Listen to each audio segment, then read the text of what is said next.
Welcome to the first episode of Mad Science. I'm your host, Dr. Mary Frickenstein. We'll be discussing various issues raised in both the scientific and pseudo-scientific communities. Subjects such as thermonuclear destruction of Martian civilizations. Did we really need the help of aliens to build the pyramids? The infamous Planet X, and the legend of Nibiru. These and other debatable topics, all on Mad Science. I would like to say some words about our resident mad theorist, Dr. Tripp. From a young age he was fascinated by the universe, and even wanted to be an astronaut. In preschool he asked his teacher about the rocket bodies ejected into orbit, asking if they're afraid they'll hit something. She accused him of being an advocate of the Kessler syndrome, a theory that was put forward a year earlier, when he was 3. He explained to the teacher that while space is endless to us, if the Earth is this big, the space around Earth is only this big, and asked if the Earth was endless. At his junior high school it was taught that the galaxies should be slowing down, and possibly returning to the origin of the Big Bang. He argued that the black hole that sucked all matter into it was blown out along with everything else. But eventually a black hole will form somewhere else that's big enough to suck all matter into it again.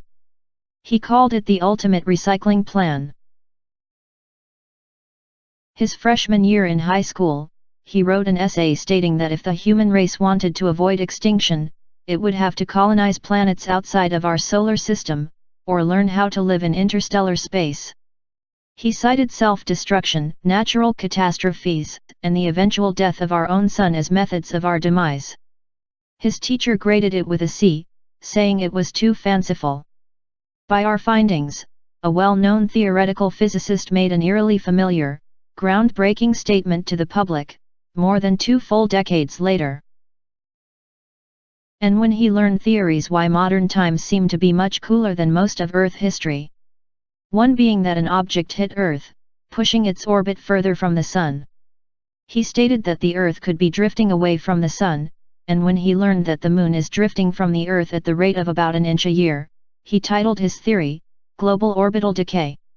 And this is our first topic. The planet's orbits are not precise, like clockwork around the face of a timepiece. Each mass tugs on the others. Even the tiny planets have an influence on the Sun.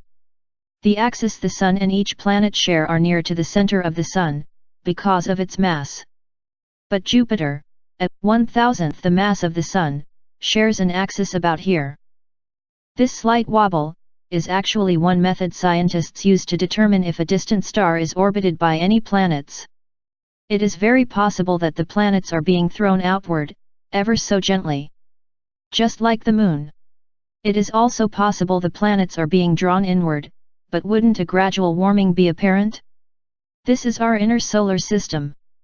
The planets do not share the same axis with the Sun. Let's set this in motion. Each planet pulls the Sun toward its location, like many small children competing for mother's attention.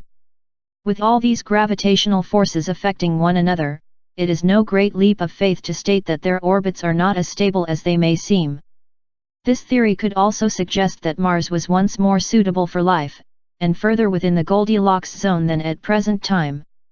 It may be impossible to get a precise measurement from the Earth to the Sun, as we did with a mirror on the Moon.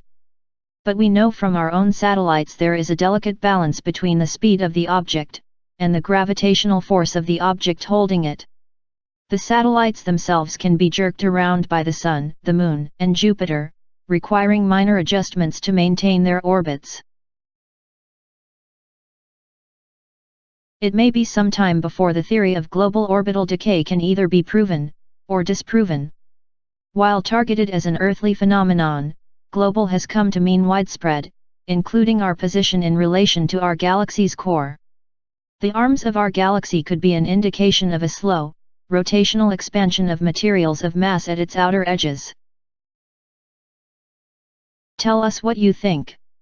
Give us a yay or a nay, or leave a comment down below. But first, try this demonstration with your little brother. It looks like Megor is ready. Through this slow-motion camera you can best see how the monster's body shifts in relation to Meteor. This is comparative to the forces applied by moons to their host planet, and planets to their host star. The producers would like me to tell you not to use your little brother for this demonstration. Have an adult use a bag of flour or rice, and do not stand in its orbit. Satellites are balanced at a certain speed for their altitude. To maintain orbit at an altitude of 124 miles, the object's velocity must be a little more than 17,000 miles per hour. But at an altitude above 22,200 miles, the object only needs to travel at 7,000 miles per hour. If an object is traveling too slowly for its altitude, its orbit will decay and it will fall from orbit. If it travels too quickly, it can escape Earth's gravity and drift off into space. This same principle could conceptually be applied to the planets in our solar system. And that means it's time for shit in space.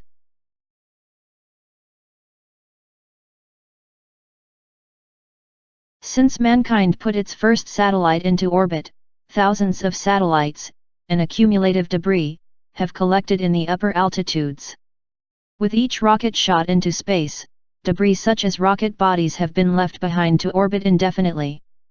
Entering the 60th year of the space age, as of 2017, there have been about 5,250 rocket launches. About 7,500 satellites have been placed in orbit. Of these, about 4,300 are still in space. And of these, only about 1,200 are still functional. The number of debris items currently being tracked and catalogued is about 23,000. It is estimated that there are 166 million objects from 1 mm to 1 cm, and 750,000 objects from 1 cm to 10 cm, all traveling at speeds that would give a marble the explosive power of a grenade. The total mass of all man-made objects orbiting the Earth is about 7,500 tons, the majority of which is space junk, both a threat to existing satellites and future space travel.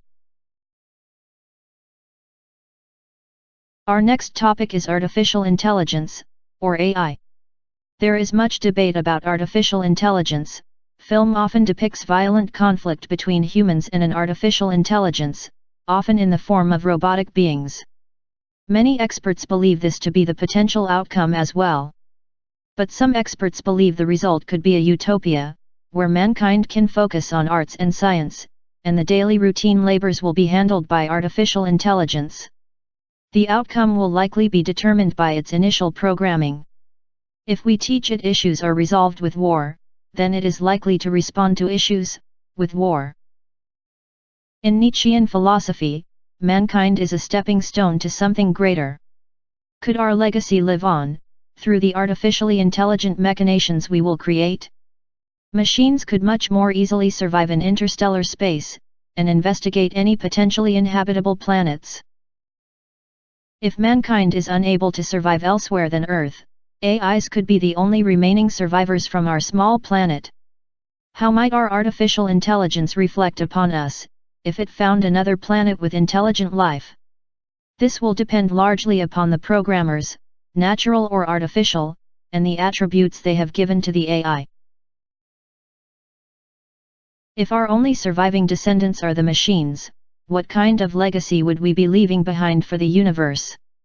Would our artificial intelligence show empathy and compassion, or would it bring death and disarray? Perhaps our goal should not be to replicate ourselves, but to create something greater. A being in which we've eliminated our inherent flaws, or at least minimalized them. It should capture our greatest strengths, coupled with strengths of its own, and possess the ability to learn and adapt. An artificial intelligence could be our final mark in the universe, if mankind is unable to survive the trip to a new star, or if we cannot locate habitable planets outside of our solar system. But how long could they survive? That's all the time we have. Thanks for watching, Mad Science. Give us a like, or comment down below.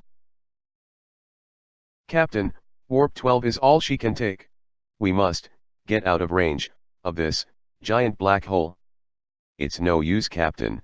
By my calculations, our ship has not gained any distance from the black hole for the past 2.75 hours.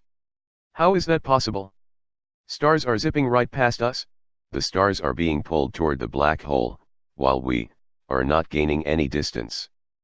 Watch what happens if I kick out a waste cube. It hovered like when we are stationary, until the black hole took it away. Jim, it's hopeless.